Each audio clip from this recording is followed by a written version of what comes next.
cerah, Alice dan kakaknya berjalan-jalan ke lapangan rumput.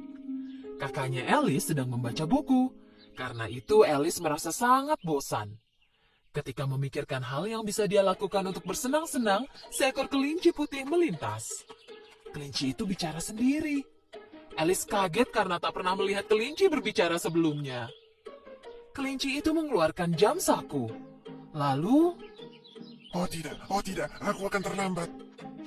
kata kelinci sambil bergegas. Alice sangat terkesan pada apa yang dilihatnya.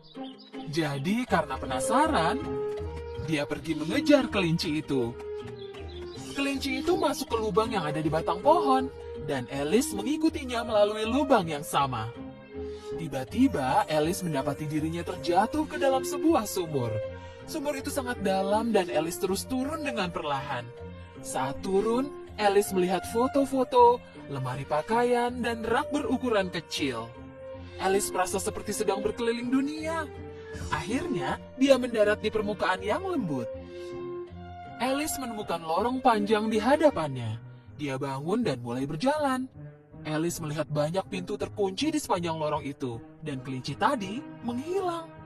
Alice takut dia tak akan bisa keluar dari tempat itu.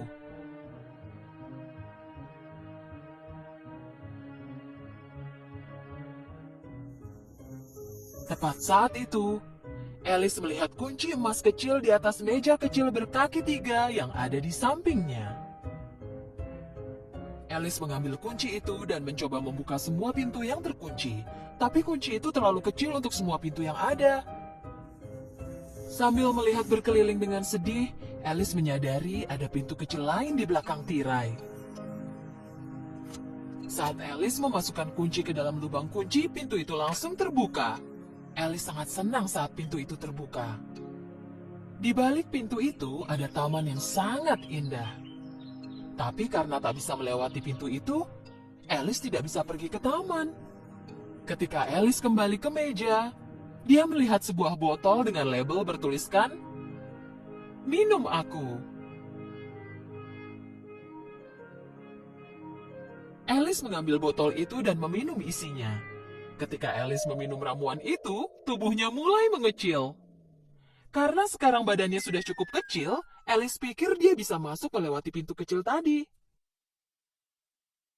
Tapi saat kembali ke meja untuk mengambil kunci, Alice sadar bahwa dia terlalu kecil untuk menggapai meja. Alice mulai menangis. Kemudian, dia melihat sebuah kue di lantai. Kue itu memiliki label bertuliskan, "Makan aku." Karena penasaran, Alice menggigit kue itu. Sesaat kemudian tubuh Alice mulai membesar lagi. Kini dia bisa mengambil kunci, tapi terlalu besar untuk masuk melewati pintu. Alice terlalu lelah. Karena tidak ada harapan, dia mulai menangis lagi. Air mata yang mengalir dari matanya mulai membentuk genangan air hingga ke ujung lorong.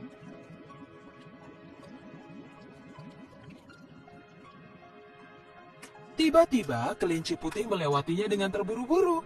Alice memanggil, "Tuan, Tuan, tolong, tunggu sebentar, tolong aku." Kelinci itu pergi dengan sangat cepat tanpa melihat ke arah Alice. Tapi sambil berlari, dia menjatuhkan sarung tangan dan kipasnya. Alice mengambil barang milik kelinci dari lantai, dan saat dia mulai mengipasi dirinya, tubuhnya mulai mengecil lagi. Tepat saat itu, Alice terpeleset dan jatuh ke genangan air. Alice dan berbagai jenis hewan yang berenang di air itu mulai terseret ke tepi.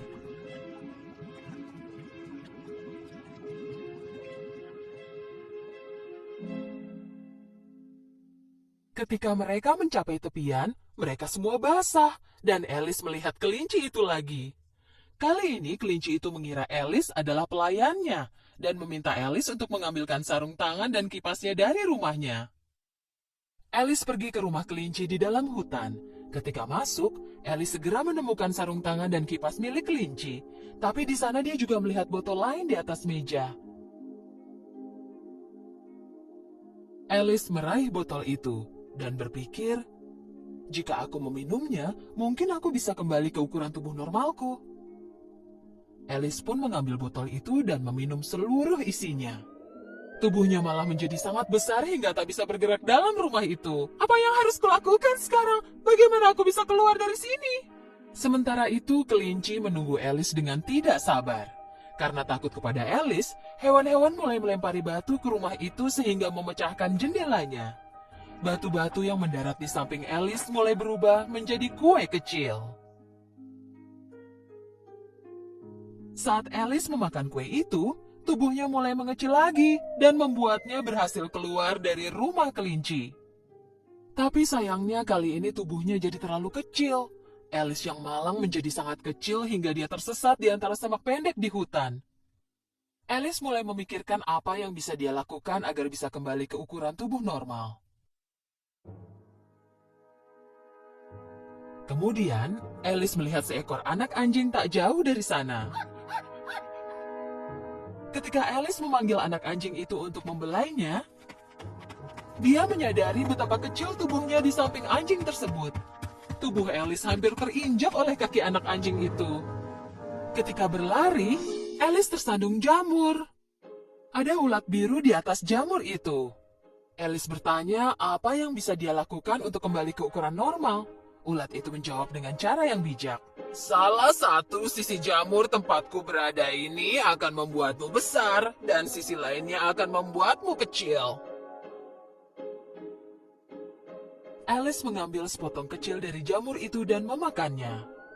Kemudian tubuhnya menjadi besar sehingga tidak dapat melihat kakinya sendiri. Agar tubuhnya mengecil kembali ke ukuran normal, kali ini Alice mengambil sepotong dari sisi lain jamur. Dengan memakan jumlah yang berbeda dari kedua sisi jamur, dia berhasil kembali ke ukuran tubuh normalnya. Alice mengambil 2 potong dari setiap sisi jamur dan memegangnya. Ketika berjalan, Alice melewati sebuah rumah kecil. Tapi untuk bisa masuk, tubuh Alice harus mengecil lagi. Dengan memakan potongan jamur, tubuh Alice mulai mengecil lagi. Saat memasuki rumah itu, Alice menemukan dirinya ada di dapur. Di tengah dapur, ada seorang wanita bangsawan yang berdiri sambil menggendong bayi. Dan di lantai, seekor kucing gemuk memandangi Alice dengan tersenyum. Itulah pertama kalinya Alice melihat kucing yang tersenyum. Jadi dia bertanya karena penasaran. Kenapa kucingmu tersenyum seperti itu?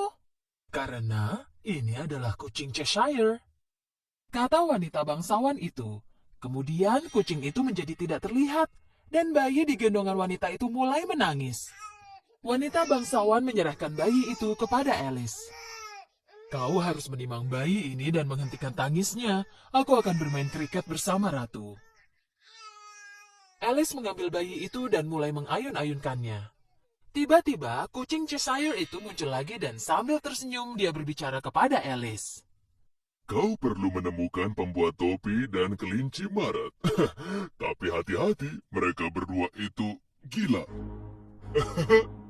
Setelah obrolan singkat itu, kucing Cheshire itu pun menghilang lagi. Alice dengan marah membentak kucing itu. Berhenti menghilang dan muncul lagi seperti itu. Kau membuatku takut. Kucing Cheshire itu muncul lagi sambil tersenyum. Oke, kalau begitu aku akan menghilang dengan perlahan. Dimulai dari ekornya, kucing Cheshire itu mulai menghilang lagi. Hanya wajahnya yang masih terlihat. Alice pergi keluar dari rumah itu, dan tak berapa lama dia menemukan rumah kelinci Maret. Kelinci Maret sedang minum teh bersama pembuat topi di bawah sebuah pohon. Kelinci Maret menaruh beberapa jerami di antara telinganya. Alice tidak mengerti kenapa dia menaruh jerami di antara telinganya. Dan pembuat topi memakai banyak sekali topi di kepalanya. Tikus yang ada di antara keduanya sedang tidur dengan menyandarkan kepalanya di atas meja. Dan tangan kelinci Maret serta pembuat topi berada di atas tikus, menggunakan tikus itu sebagai bantal. Ketika mereka melihat Alice datang, mereka menolak dengan bilang bahwa sudah tidak ada tempat lagi. Tidak, di sana masih banyak tempat, kata Alice. Pembuat topi bertanya pada Alice. Menurutmu kenapa burung gagak terlihat seperti meja? Menurutmu kenapa? Aku tidak tahu. Alice jadi sangat bosan dengan lelucon kasar dan bodoh dari pembuat topi dan kelinci Maret. Kata Alice, ini pesta paling bodoh yang pernah kudatangi. lalu pergi. Alice memperhatikan sebuah pintu di batang pohon. Ketika Alice masuk ke pintu itu, dia menemukan kunci emas. Kunci emas itu membuka pintu menuju taman yang indah. Ketika memasuki taman itu, Alice sangat terkejut. Tukang kebun Ratu Hati mengecat semua mawar putih menjadi merah. Dan semua pria terlihat seperti kartu. Jadi Alice bertanya, "Aku penasaran, kenapa kau mengecat semua mawar putih menjadi merah?" Tukang kebun itu pun menjawab, Ratu ingin mawar merah, tapi kami tak sengaja menumbuhkan mawar putih. Jika Ratu tahu, dia akan memenggal kepala kami. Tepat saat itu, Ratu Hati datang ke taman. Prajurit yang ada di sampingnya semuanya berbentuk kartu. Ratu Hati mengundang gadis aneh yang baru pertama kali dilihatnya ini untuk bermain kriket. Alice tak pernah melihat lapangan kriket seperti ini sebelumnya. Landak menjadi bolanya dan burung flamingo menjadi tongkat kriketnya. Di tengah-tengah permainan, para pemain mulai berkelahi dan saling melemparkan landak. Ratu sangat kesal dengan situasi ini. Dia tiba-tiba menghentakkan kakinya ke tanah dan berteriak dengan marah. "Penggal kepala semua pemain yang berkelahi!" Ratu Hati sangat marah. Dia membatalkan pesta kriket. Dan tiba-tiba terdengar suara yang nyaring. Pengadilan dimulai. Semua orang mulai berlari menuju ruang pengadilan. Sebuah pengadilan akan dilangsungkan untuk Jack Hati yang telah mencuri kue pie dari dapurnya Ratu. Ratu tidak dapat menangkap Jack Hati selama insiden ini. Oleh karena itu, Ratu tak bisa menghukumnya. Jack Hati dikurung di penjara selama persidangannya dilangsungkan. Kelinci putih mulai membacakan isi gulungan kertas yang dipegangnya. Pada suatu hari di musim panas yang indah, Ratu Hati kita memanggang kue pie yang sangat lezat, dan Jack Hati telah mencuri pie itu. Raja berteriak dari tempat duduknya. Panggil saksi pertama. Saksi pertama adalah pembuat topi. Ketika pembuat topi mulai berbicara di podium saksi di hadapan raja, tubuh Alice tiba-tiba bertambah besar. Kelinci putih mengumumkan bahwa kini saatnya bagi Alice untuk berdiri di podium saksi. Mendengar namanya disebut, Alice segera berdiri. Lupa betapa besarnya badannya sekarang. Ketika gaunnya melilit podium juri, Alice membalikan podium tersebut, membuat semua anggota juri terjatuh ke lantai.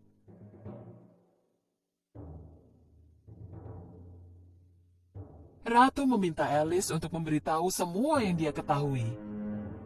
"Aku tidak tahu apa-apa," jawab Alice. Ratu membentak dengan marah.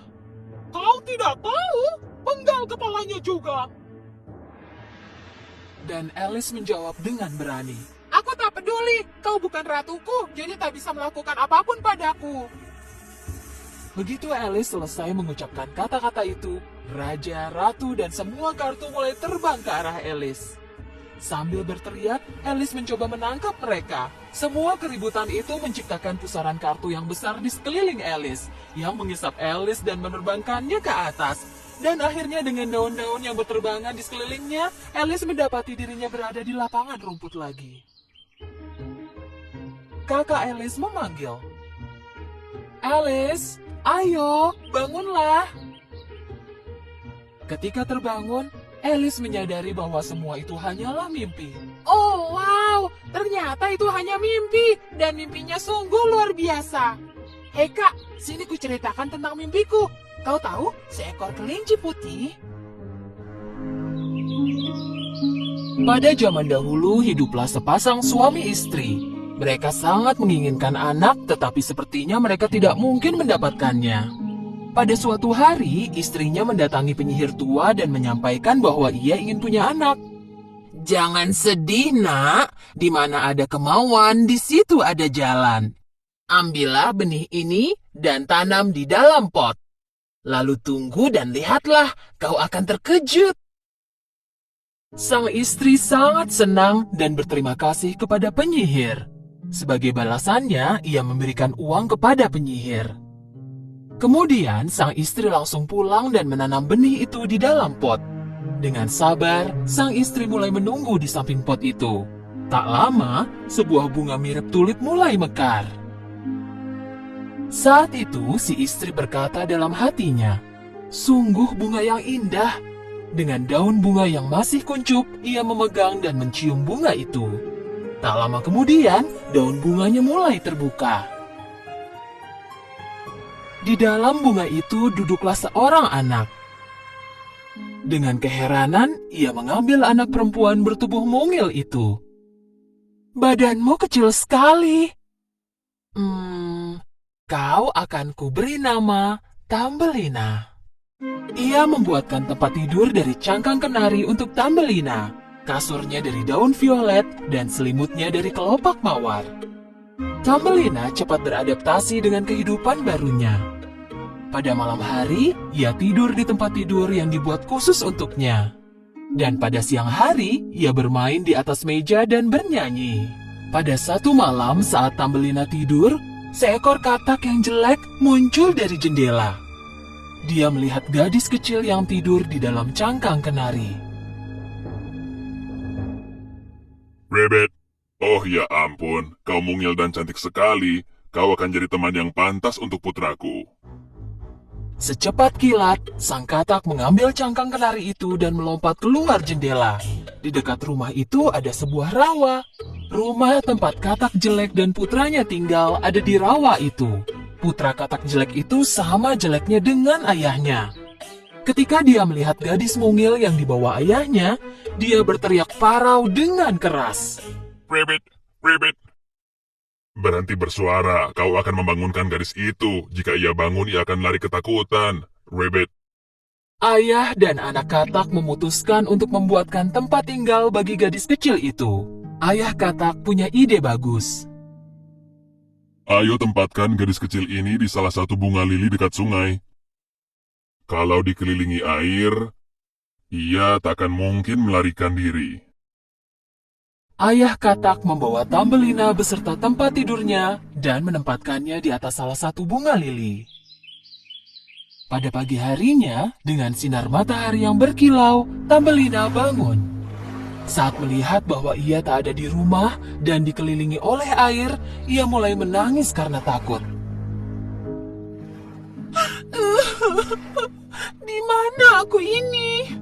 Ayah dan anak katak mendekati Tambelina. Ini teman barumu. Aku menyiapkan rumah baru untukmu. Letaknya akan ada di rawa di tempat yang airnya sangat dalam. Ayah dan anak itu membawa tempat tidur cangkang kenari Tambelina dan berenang meninggalkan Tambelina di atas daun. Pada saat itu, beberapa ikan merah sedang berenang dan mendengar perkataan katak jelek itu. Mereka tak suka katak rawa yang jelek itu membuat sedih gadis cantik seperti Tambelina. "Jangan khawatir, gadis kecil, kami akan menyelamatkanmu." Bersama-sama mereka menggigiti batang lili tempat Tambelina duduk dan mematahkannya. Setelah lepas, daun lili itu terbawa arus sungai dan berhasil menjauh. Melihat Tambelina terseret arus di atas daun hijau, membuat semua burung kagum. Betapa cantik dan mungilnya ia. Dalam perjalanannya, Tambelina melewati kumbang meibak yang agak besar. Kumbang itu segera meraih Tambelina dan mendarat di sebuah pohon. Mendapati dirinya ada di pohon, Tambelina sangat ketakutan. "Kau jenis kumbang apa? Dan kenapa kau membawaku ke sini?" Aku kumbang Maybach dan aku belum pernah melihat kumbang sepertimu. Jadi aku ingin teman-temanku melihatmu. Lalu semua kumbang meibak lain yang ada di pohon itu datang mengunjungi Tambelina. Sambil berusaha untuk tidak menunjukkannya, semua kumbang itu cemburu akan kecantikan Tambelina. Hehehe, kau makhluk yang lucu. Ya ampun, kau bahkan tak punya sayap. Jelek sekali, membuatmu tak sanggup untuk melihatnya. Kau bebas pergi kemanapun. Kami tak sudi ada makhluk jelek di dekat kami. Tambelina menghabiskan seluruh musim panas sendirian. Ia mengatasi lapar dan hausnya dengan minum air dari bunga. Waktu berlalu dan cuaca mulai dingin. Karena mengenakan baju musim panas, Thumbelina mulai kedinginan. Sebuah ladang terlihat di kejauhan. Ladang itu tertutup jerami. Setelah lama berjalan, Thumbelina berhasil tiba di ladang itu. Di bawah jerami, ia berhasil menemukan rumah tikus ladang. Dengan berharap untuk menemukan makanan, Thumbelina mengetuk pintu dan meminta sedikit jelai. Tikus ladang yang baik itu mengundangnya masuk. Ia segera masuk dan memakan semua makanan yang ditawarkan tikus ladang. Tikus ladang sangat menyukai Thumbelina. Jika kau bercerita kepadaku setiap hari, kau boleh tinggal bersamaku sampai musim dingin berakhir. Dengan sangat senang, Thumbelina menerima tawaran itu. Hari ini tetanggaku akan mampir. Kondisinya lebih baik daripada aku. Jika kau pergi bersamanya, kau akan hidup nyaman. Tapi ingatlah, matanya sangat kabur. Kau akan perlu menceritakan dongeng terbaikmu dan temani dia selamanya. Tak lama kemudian, dengan bulu halus di punggungnya, muncullah seekor tikus mondok. Thumbelina tidak terlalu senang dengan tikus mondok itu, tapi ia tak ingin mengecewakannya, jadi ia pun setuju bernyanyi untuknya. Terbanglah ke Pik, pernikahannya esok hari, ibu akan membelikanmu sepatu dan baju besok. Meskipun matanya rabun, tikus mondok sadar bahwa dia menyukai Thumbelina dan memutuskan membawanya pulang. Aku berhasil sampai ke sini dengan menggali lubang dan membuat terowongan. Jika kau mau, kita bisa mengikuti terowongan itu dan melihat-lihat rumahku. Thumbelina ragu-ragu untuk pergi. Melihat bahwa tikus tanah setuju, Thumbelina pun menerima tawaran itu. Mereka berhasil menemukan jalan pulang. Di perjalanan, mereka melihat seekor burung layang-layang terbaring miring di tanah. Kepala dan kakinya terselip di bawah bulu-bulunya. Burung ini belum ada di sini saat aku pergi. Mungkin dia jatuh melalui lubang. Thumbelina memikirkan burung-burung di hutan dan ingat mereka selalu berkicau di atasnya. Ia tak tahan melihat salah satunya terbaring seperti ini dan menjadi sangat sedih. Tanpa dilihat oleh tikus ladang atau tikus mondok, ia berpaling ke burung layang-layang itu dan menciumnya.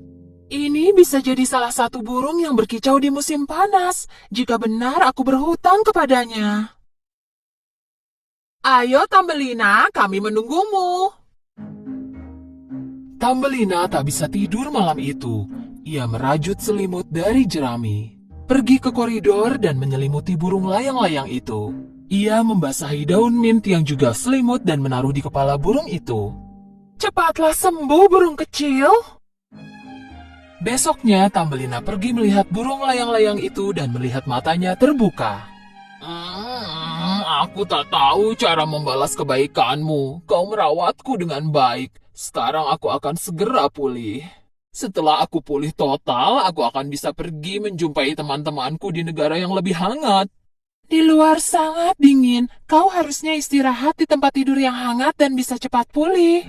Setelah Thumbelina selesai memberi saran, ia membawakan air di kelopak bunga dan membantu burung itu minum. Kemudian mendengarkan kisah patahnya sayap burung itu karena menabrak semak-semak. Burung yang terluka itu tidak secepat teman-temannya. Dia kelelahan dan terjatuh. Akhirnya musim semi tiba dan matahari mulai menghangatkan tanah lagi. Burung tahu kini waktunya mengucapkan selamat tinggal kepada Thumbelina. Maukah kau ikut ke hutan bersamaku? Aku ingin ikut, tapi temanku tikus ladang sangat sedih jika aku pergi. Aku tak bisa meninggalkannya. Kalau begitu, sampai jumpa lagi Thumbelina. Mungkin suatu hari kita akan bertemu lagi. Dengan berlinang air mata, Thumbelina melihat burung itu terbang menjauh. Dengan datangnya musim panas, kekhawatiran Thumbelina meningkat. Sekarang sudah musim panas. Tikus mondok berbulu halus akan menikahimu. Kita harus menyiapkan pakaian yang indah. Saat musim dingin datang, bersiaplah untuk tinggal bersamaku di bawah tanah, Thumbelina. Sebelum Tambelina memulai hidupnya di bawah tanah yang dingin dan gelap, ia pergi keluar untuk terakhir kalinya melihat matahari. Tepat saat ia mau masuk lagi, di atas kepalanya ia mendengar suara burung. Saat melihat ke atas, ia melihat burung layang-layang kesayangannya. Tambelina memberitahu burung itu bahwa ia dipaksa menikahi tikus mondok dan harus hidup di bawah tanah yang tidak ada sinar matahari. Musim dingin akan tiba, kami bersiap pergi ke negara yang lebih hangat. Ikutlah bersama kami, kau pernah menyelamatkan aku. Aku ingin membalas kebaikanmu. Kali ini Tambelina menerima tawaran burung itu. Lalu pergilah Tambelina bersama burung layang-layang terbang melewati hutan, lautan, dan pegunungan yang ditutupi salju. Kedua teman itu akhirnya tiba di negara yang lebih hangat. Tempatnya luar biasa. Matahari terlihat lebih cerah dan langit berkilauan. Ini rumahku. Silakan ambil sendiri bunga yang terbaik. Ini indah. Burung layang-layang menaruh Tambelina di sebuah bunga yang indah. Tambelina sangat bahagia dikelilingi keindahan ini. Sambil duduk di dalam bunganya dan melihat sekeliling, ia terkejut. Di dalam bunga itu duduk juga seorang pria mungil yang berkilau seperti kaca. Pria mungil ini adalah peri bunga ini. Setiap bunga punya perinya sendiri. Ia setinggi jari. Ia punya sayap berkilau di bahu dan mahkota emas di kepala. Ini pertama kalinya peri tampan itu melihat gadis cantik yang seukuran dengannya.